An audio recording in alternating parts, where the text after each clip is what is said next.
Yeah, it's hard to explain yourself. I suppose when we don't really know ourselves, it's hard to explain. I'm on a journey to find out about myself. People would say, oh, leave him, he'll be grand, he'll come out of it, you know, or let him feather his own cap and everything. You just can't. There was definitely occasions where like we were training on a Sunday morning or a Saturday morning, maybe even a game, 30 minutes before, and it was like, where's Luke? And I says, you have to allow us to help you. You have to allow us to put things in place to get you back on track and give you every opportunity. Every time I think back to times that I was at rock bottom, I wanted to change, I just wasn't able, like, you know. That door has to stay open, or we'd be maybe talking about a very different story today. I've been at rock bottom 20 times. Been through a lot. He's come out the far side of it, far better, far stronger. He's a person with great resilience. Learned a lot in the last maybe 3 years about who I am and what makes me tick. I'm Luke Loughlin, I'm 28. I'm currently in recovery from cocaine and alcohol addiction. I'm nearly 3 years sober. I play football for Westmeath. I really try to learn from my mistakes. I feel like I've been given a second chance.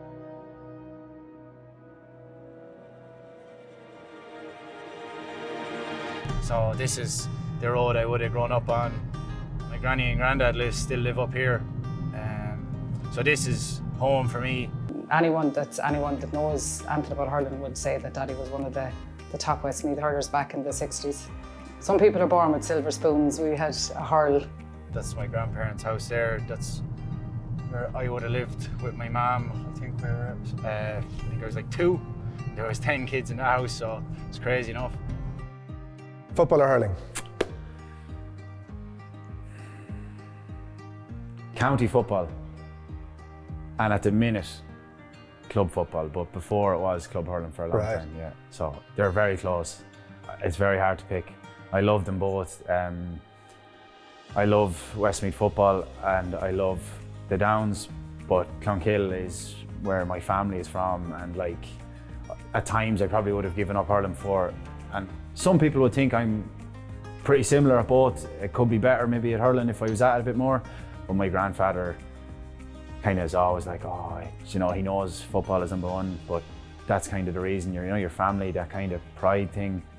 That's the real reason I love it. I love Clonkill, I love it. He's a hurling man. Hurling, true and true, you know, like played at Westmeath years ago and like he's 80, I think now. And still like some of the stories he tell you about like when he got his first hurl and stuff like this, and you're there like, and the hairs in the back of your neck are standing. What type of a footballer are you? Well, I actually played against Fermanagh last year and I had kicked a few wides. And the man I was marking was like, you are the worst corner forward ever. You used to be playing wing back, seriously. Like, I think creative, hard working. I'm not going to say clinical. I don't think I'm clinical. Great turn of pace, cultured left foot, lovely, lovely left foot, very explosive. Huge ability, do you know what I mean? Very dangerous, very potent in front of goal, one-on-one and all of that. So very, very competitive. You know, loved winning the individual duel, the individual battle on the pitch. Loved winning the races, loved kicking good scores, all of that, you know. So hugely competitive, very, very talented. And creative, I think creative is a good word. What does creative mean, that context? Creative means just kind of going against the norm. I think trying to try something different, willing to make the mistakes. Like, you know, especially when you get a bit older, you don't mind making mistakes so much. You know, nobody's going to say too much to you. Yeah, like I'd support that. I'd have no problem a player expressing themselves and trying to be creative and not so robotic and so on.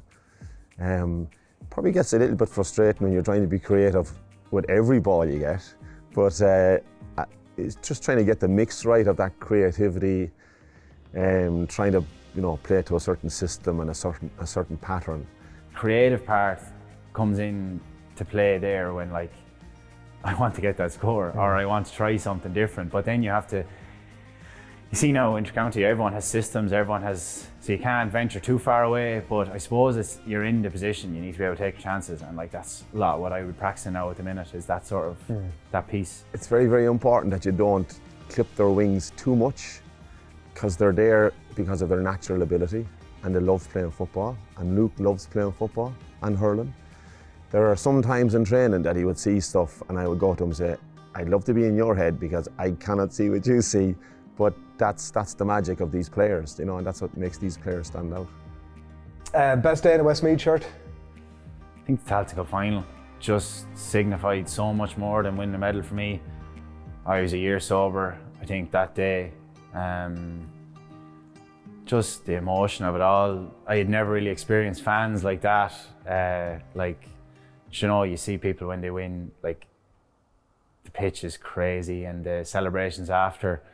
I'd never seen that in a Westmeath jersey and nothing near it. I can't describe Mullingar, that it was bedlam, you know, so that sort of stuff sticks with you, you know. Yeah. Let's just talk a little bit about and get some of your memories of your thoughts on this in relation to the Allianz Leagues. 2022 then, of course, you start like a steam train, but you lose to Mickey Hart's Louth and to Longford, like you mentioned earlier, and it ends the promotion hopes. Did you know internally though, even though those margins were really tight, that you were starting to build? Are you internally looking at all that going, we are right there and we know we're about to kick on, or was what came latterly? Like that Longford game, it's the first time I'd ever seen Jack Cooney lose his temper. Like never, like not really like that, you know. Like actually at half time we came in, we were playing shocking, and Jack kind of more animated than normal. I think he hit the table a punch and everything. Now I can't remember much, but I remember getting psyched up. I was like, come on now, I'm gonna go. This is serious. Just about to walk out, whipped off. You know, I was taking off, but yeah, it's so hard when everyone wants to do the right thing and you're just not getting the results, because it kind of makes you think, why are we doing this? But I suppose you just have to, you have to have the tough talks. Who's not working harder, or what can you do more? But like, we definitely think we're better than the position we're in, but sometimes results just don't go your way. Like, you've a lot of games and like it's hard to be on it all the time, but you just have to be. You know, and you need panel. I think a panel now is a big part. This year we've brought in a lot of lads, newer lads, and kind of you can see the development in the S&C, that they're kind of ready now, and that's a big part of it. You know, maybe last year we might have had the panel to, you know, if a lad is not playing great, be able to drop him for a game. Like, look, you need to kind of buck up. Even especially around Jack's time, he used to like say to me, he was like, if you were bringing on a sub, what do you want him to have? I'd say, don't be asking me this. Yeah.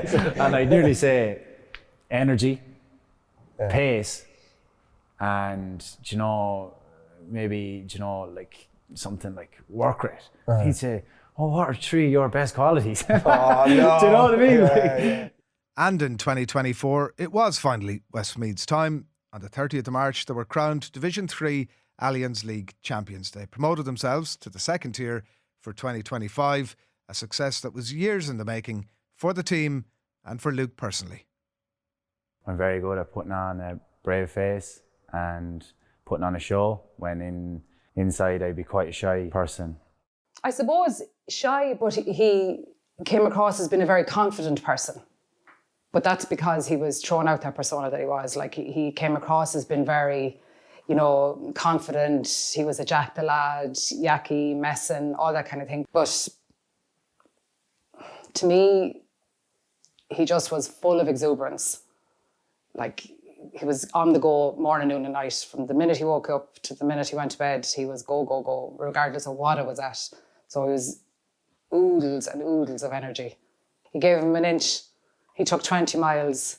One of our first sessions, really, he arrived late and left early, and I just got a sense that he was a bit off and a bit frustrated.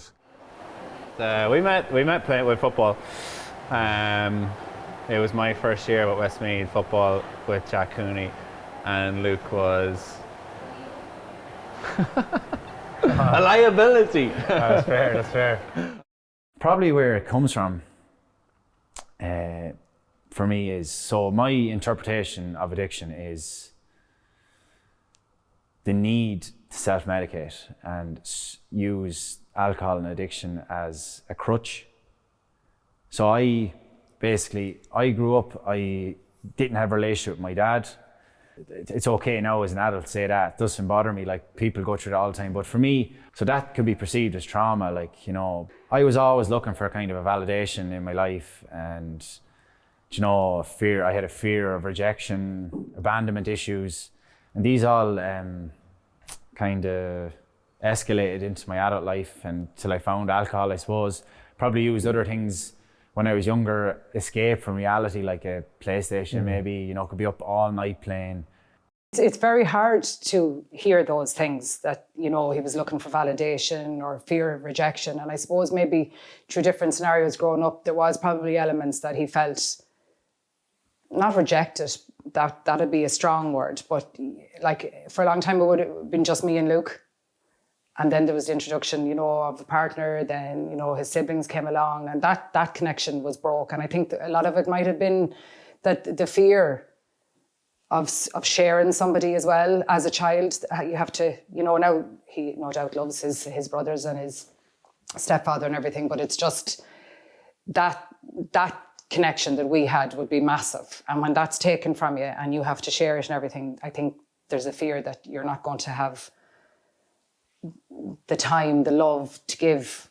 Yeah, and I found drink when I was 14. No, I wasn't alcoholic at 14, but I was able to talk to girls. I was good crack. I thought it was fun, but I had been chasing that feeling ever since, and I never got it again, ever. And it's very hard as a parent, because you're looking back all the time and you're feeling guilty and you're feeling bad that maybe you should have done this and maybe you should have done that and maybe I should have seen the signs before he got bad, and life turned out the way it was for him. It's a lot for a kid to be trying to process. Yeah. You know, you talked about the abandonment issue with your dad napping around. That's, you know, you're into the PlayStation. There's probably a lot of kids out there that are in, you know, you're escaping your own thoughts, albeit, you know, it's a significant thing obviously that's happening in your life. What was your awareness when you were going through that, Luke, in terms of, this is why I'm doing this thing? Had you awareness of that on some level, or was that only laterally that you It was, well, I didn't have awareness, but I never thought I was good enough for anything, you know, and that's why when I played sport, that's where I was getting the maybe applause that I never got. But self-esteem would have been quite low. I would have got it very hard to connect with people. So something that I think I had from a young age was like, I could be a different person around different people. And even as my addiction got, that's one of the things, you know, I would have been like two different people. So I'd be someone around my mom, then around my friends, I'd be a complete different person. Before, pre-COVID, it would have been like pubs after a game, mostly. And then during COVID, it was kind of like a bottle, kind of a bottle of spirits, and kind of carry outs a lot, and going to like shebeens and like house parties, and it didn't really matter, to be honest. Like he was hard on himself, you know. He had issues. Obviously, he chased the fun and the crack, do you know what I mean? And he wanted to be centre of it, and that's fine. Got no issue there. But it was probably when he wasn't in the middle of that, how was he feeling and how was he coping? You know, a lot of it was just how was he developing as a young person? Like he was a young person at the time. Maybe avoiding the issues of his biological father. I never dealt with that with him. I think it was the fact that it got to a stage where I looked at him as only my child.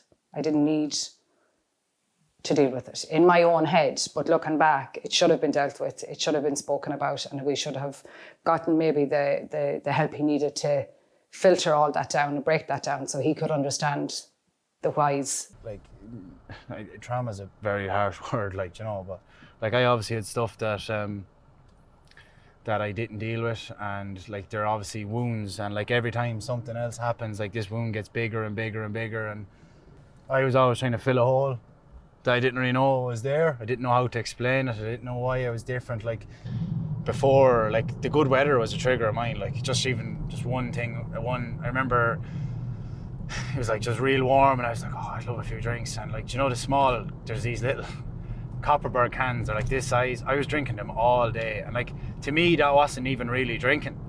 because I was just like, gosh, I was just quenching my thirst, and the weather was good, and like I could have drank 20 or 30 of these things, you know. You know, blatantly obvious. When I look back on it now, like it's like, you know, red flags for someone that's cry for help. Whereas back then I was younger, I was more inexperienced, and it would have been a frustrating period for me as a coach, I suppose, having to navigate somebody who, at the time, I kind of just thought didn't care. Like I just thought I was kind of a mad enough lad. Like, you know, the older I got, like the drink kind of obviously was a factor for me, and drugs as I got older again, and gambling as well when I was younger. Just anything that could probably take me out of my own head and my own thoughts. But I did a lot of stuff in my life. Like I've been in college a few times. Like I thought that'd help it. I was in the army. I moved to America. Anything I tried, my problems followed me everywhere, and eventually just caught me. Like I've been at rock bottom 20 times.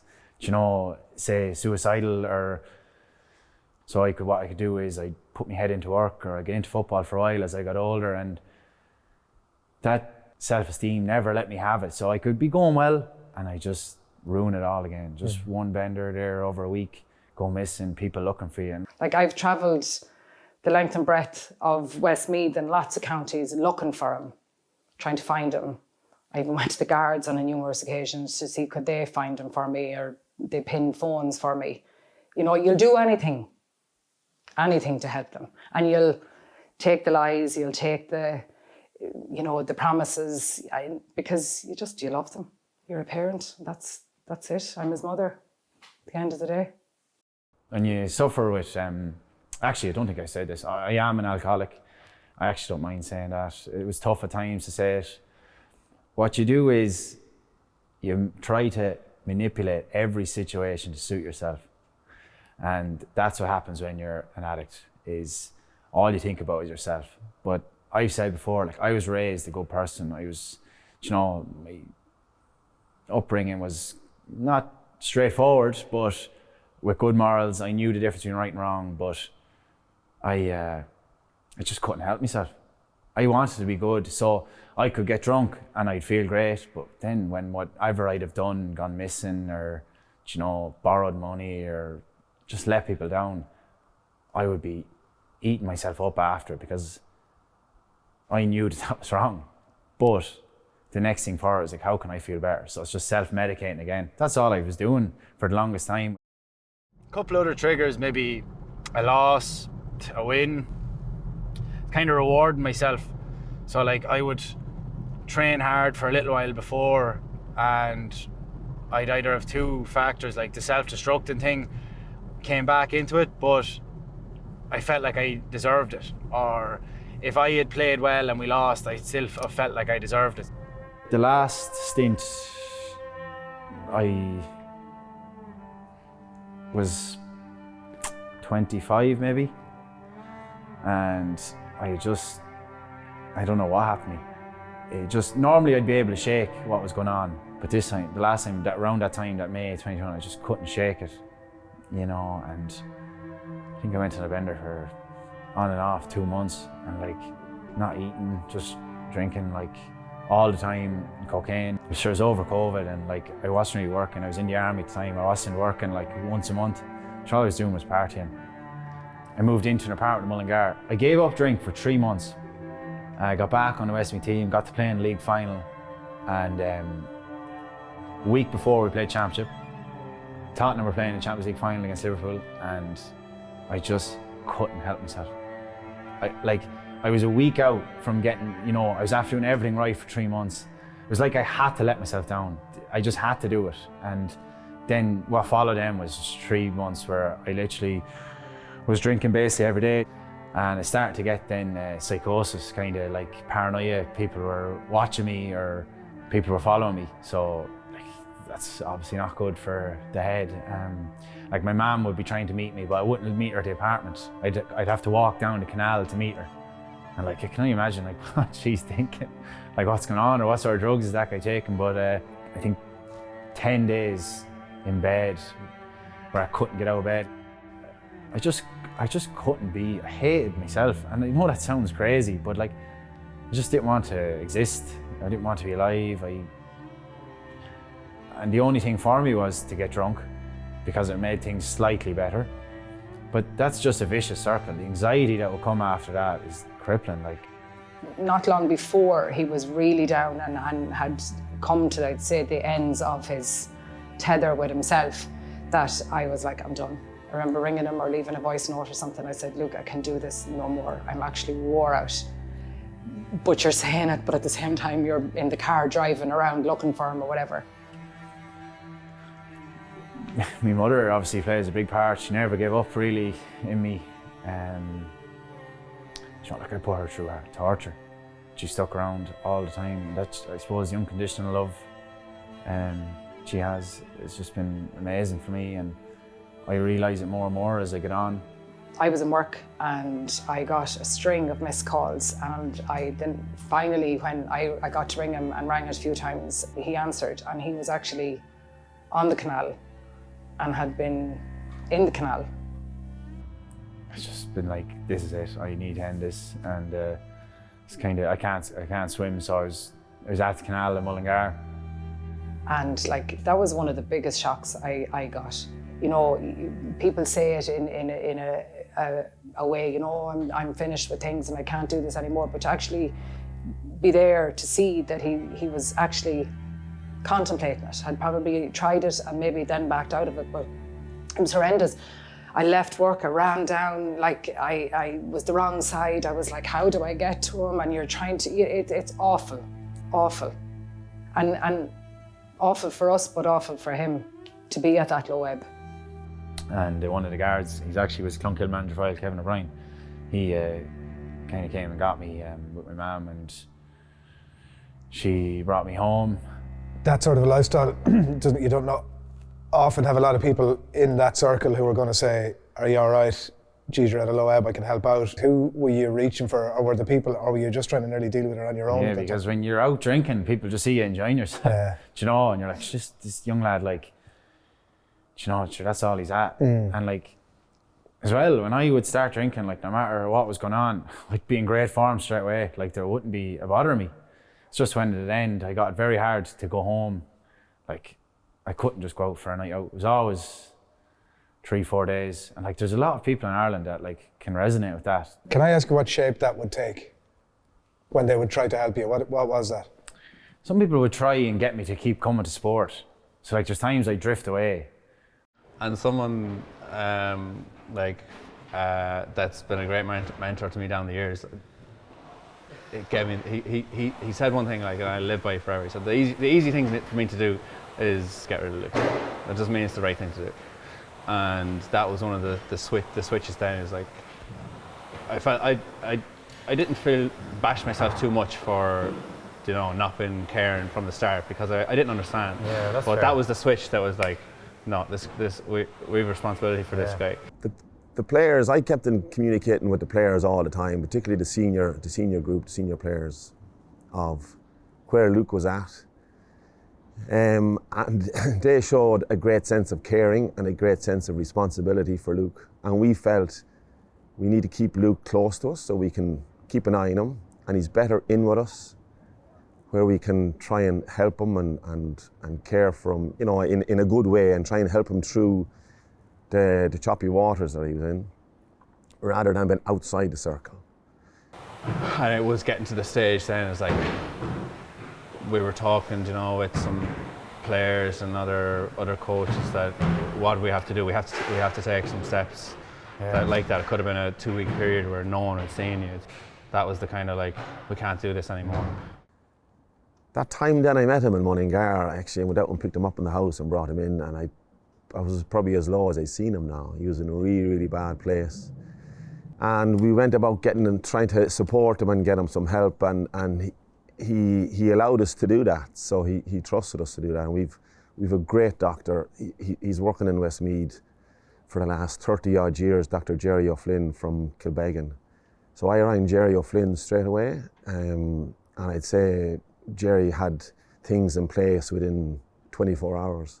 I'd been MIA at the time from the army for 2 months. My brother Josh, who was probably 16 at the time, he was sitting in the bed, and the army and the guards were obviously looking for me. Like, they'd rang my mother to warn her, like, look, this is just procedure, we need to bring this lad back. And it was guard cars and army trucks and everything. And I was hiding under his bed, and my mother came down and she was like, I'm bringing you down to that place now. She was like, this is just madness. And I just remember getting out from under his bed and just looking at him, and in fairness, we laughed. Like, we did laugh, like, you know, what else was there? But yeah, after that, I told my mother I'd go down and to Coomera. On the way down, we actually connected. We were very close, and always had been very close, but obviously our relationship had been strained with my behaviours and what I put them through. Coomera is the largest voluntary provider of addiction, treatment services and residential rehabilitation in the country. Its main objective is the rehabilitation of people who suffer from alcohol, drug and gambling addictions, and it's based on the philosophy of total abstinence and the restoration of confidence, self-respect and sense of responsibility. Definitely going down in the car, we spoke about everything. How we loved each other even though we killed each other the whole, you know, all his growing up. He realised that I've always then, on that car journey down, that I was always on his side, always had his back. And that going forward, regardless of what happened, I'd always be there. Brian would always be there. The boys will always be there. Nanny and Grandad will always be there. You know, the poignant people. And his friends, like his real friends. But yeah, we had a very big chat that day, and it really did pull us together, and we've been rocking on it since. So he was in for 12 weeks. Now, I'll be honest with you, I see he's not going to last 12 hours in the place. I couldn't see it. Not conversation I had with him a few days beforehand. Started to talk about the stuff I'd never really wanted to talk about. I never really had the awareness to speak about. I went in there with an acceptance of this is it, I'm an alcoholic. It wasn't really that hard to say. I kind of knew at that point. Like, you get up in the morning, you have routine, meditation every day, mass every day. Like, I thought I was going to burn into flames in there at times, you know, like saying mass every day. But like, it's you actually, you know, you get a job, and it's just to bring you into a routine. Yeah. And just take you out, don't worry, like, there's no newspapers, there's no nothing. Like, it just brought me back, helped me understand what was going on with my life and why I felt the way I did. And you know, yeah, then the training kicked in. I was like, I don't know, it's just something took over me. So I started doing the workouts twice a day, and then did a country lane. There was a country lane, it was 300 metres, so I obviously had a stopwatch. So I knew 10 lengths was 3K, so I was like trying to beat my time all the time. And there's an old man from Monaghan, loved Gaelic. He would wake me up every morning at 5 o'clock, and he'd go for a walk, and he'd wake me up to go out running, like. Wow. And we'd talk about, you know, you need to get back to where you're at. You know, he's like, I can tell it's in you, the fire is in you. Like, this is a man going through his own problems, but like, I met some people in there that I don't think I'll ever be able to connect with other people like I connected with people there, and I might never see them again. So I was delighted then, 4 weeks into it, and well, you know, you're inquiring all the time, how's he getting on, because there's no communication with him. And I think it was about 4 weeks in, phone rang, and it was, I don't know what number, it wasn't his number, but, and he says, hi Jack, it's Luke here. He says, geez, how are you getting on? And he says, I'm only allowed one phone call. So I said I'd phone you to say thanks. And I was delighted, number one, that he was 4 weeks in the place. And I was particularly delighted, and it's kind of a measure of the fella, you know, that he was so grateful and so thankful. It's not that I had very little to do with it. I would give all the credit to his mum Una, to Jerry O'Flynn, the players, Joe and Katie Nangle. Like, it was just so many people got around him. And it just meant a lot, you know, that really kind of meant a lot. So I did my priorities out. So getting better was one. Started to come to terms with I'd have to go sober for the rest of my life. And that was a life's work. And that was okay. I understood why. That's what the whole process is about. And there was another day a few weeks after, I was in Cusick Park and I was just over at the terraces and I was just leaning up against one of the palings on my own, just watching the game or the start of the game, and he just come over and he just says, "How are you, Jack? How are you getting on?" And I says, "Not too bad, not too bad." He says, "I just come over to say hello." And in his own way, it was kind of another form of saying, thank you and so on. And I think that was a really good measure of him, and that's the fella that we always saw in him. And I think it shows real good, genuine characteristics about him.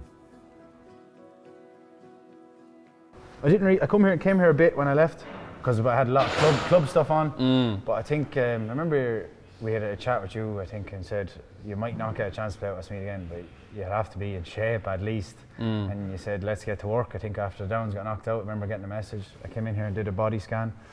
And after that then I don't know, I just started falling in love with it, but I probably replaced what was going on. I was training 100%. It kind of, I was felt safe here almost, because I knew I was doing something positive. Nobody's going to question me for being in the gym for 5 or 6 hours a day.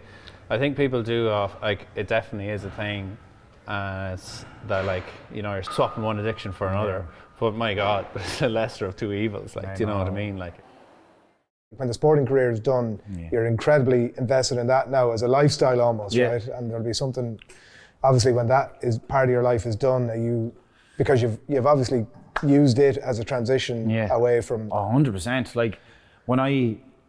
When I came out and the next day I had a game for the Downs against Kinnegad, our rivals, and that's what I was building for. And I was obviously a sub, and I remember just sitting on the bench and a bit of me was so excited because this was real emotion. I was just buzzing. But I remember people looking up, literally, this is what people were looking at me an alien up in the but I was just trying to stay focused and came on, got a few points. It was just great. It was just amazing.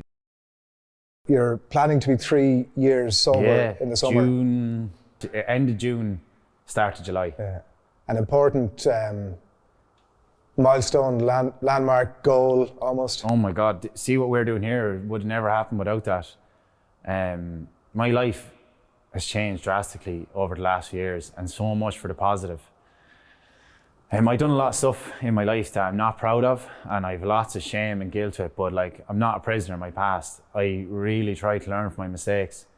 I want to try and give back to as much, football is a big part of my life, but in the grand scheme of things, it's small. There's so much more people dealing with different things that, I just happen to play Gaelic. If Gaelic ended for me, I have a lot of stuff that I can work on then, helping out other people, and you learn from your mistakes, and you have to. Potentially, I'd love to get into working maybe with kids and along the things that I'm interested in. I love health and fitness. I love the gym. I love pushing myself. I love helping others as well. And I suppose it's just setting up the blocks that if it ever is in place, I have the ability to do it. And it might never work out, but at least it will. People ask about purpose. I think eventually that's what mine is. That's what I want to get involved with. I just want to have a positive impact for younger people. Part of the Allianz campaign is in relation to Stop the Drop. Kids particularly girls who are involved in sport in primary school and then the transition to secondary school, it falls off, and also for boys. Your experience of that, you're obviously sport mad, you're involved in different sports, but your experience of that dynamic? Well, I think in the inter-county game first, if you're a fit, strong man and you're not the most talented, you can make it. Now obviously you need talent to somewhat, but it's kind of gone that way that good athletes can make it. But I just think sport is massive in a person's development. Hard work, attitude, punctuality, all these things. But the inclusion is a massive part. And I think one of the first things I said was, until you get to adult, who cares about winning? And now I know you'll get some young lads that are on a path to the top, but how many won? It's not about that, really. No, there is some young lads that think like that, but it's not about that. It's not about winning. It's about taking part, and that might sound crazy, but the inclusion is what it's all about. Because you get young people that can isolate themselves and to be around people all the time, you just learn. You can learn kind of traits. You know, you have these choppy waters, you have the rocky roads and all of that, and you come through that.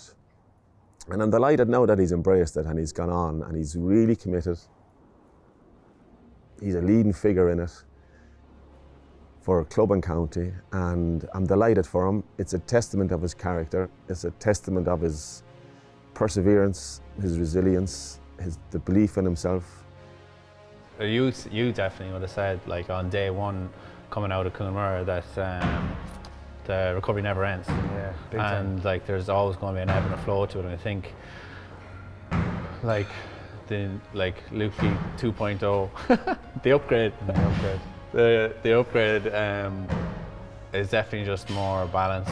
He's so genuine, like he really is, and he's so mindful of everybody. Like, and I don't think a lot of people saw that for years because of, you know, he had the Jack the Lad persona and stuff, but he's massive heart, and people are seeing that now. He's genuine. He'd do anything for anybody. Like, he'd drop anything to go and give anyone a hand, or do whatever he can, you know. So I suppose he's getting his rewards now. I think, what does he say? Is that I'm paying it forward. All the help he's received, I'm paying it forward, which is fantastic.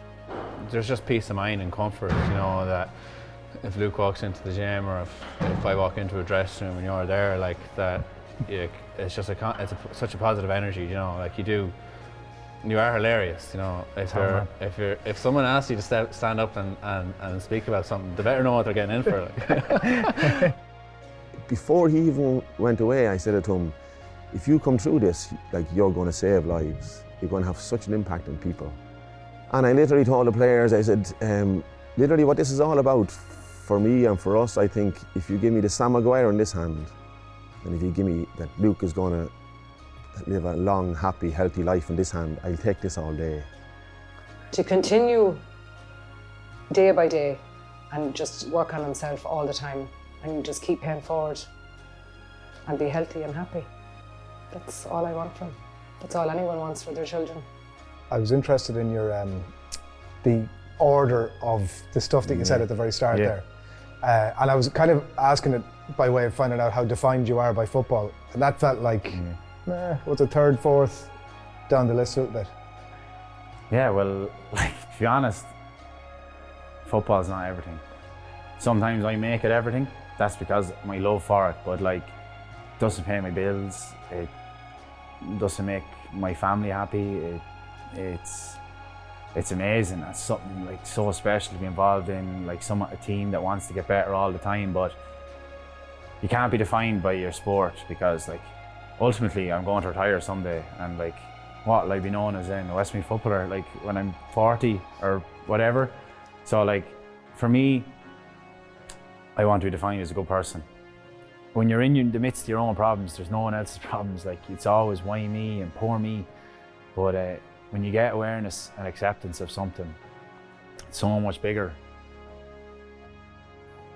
You can finally start to see why. You can understand why you're acting the way you are, maybe, or why your brain ticks that way. But you look after your mind, the body follows type stuff. And if you're strong up above, there's not much that can penetrate you. I said to you earlier, I'm an open book. I don't really mind sharing. It's for the greater good. Yeah, I think you want to be known as a good person, with good morals, learns from his mistakes,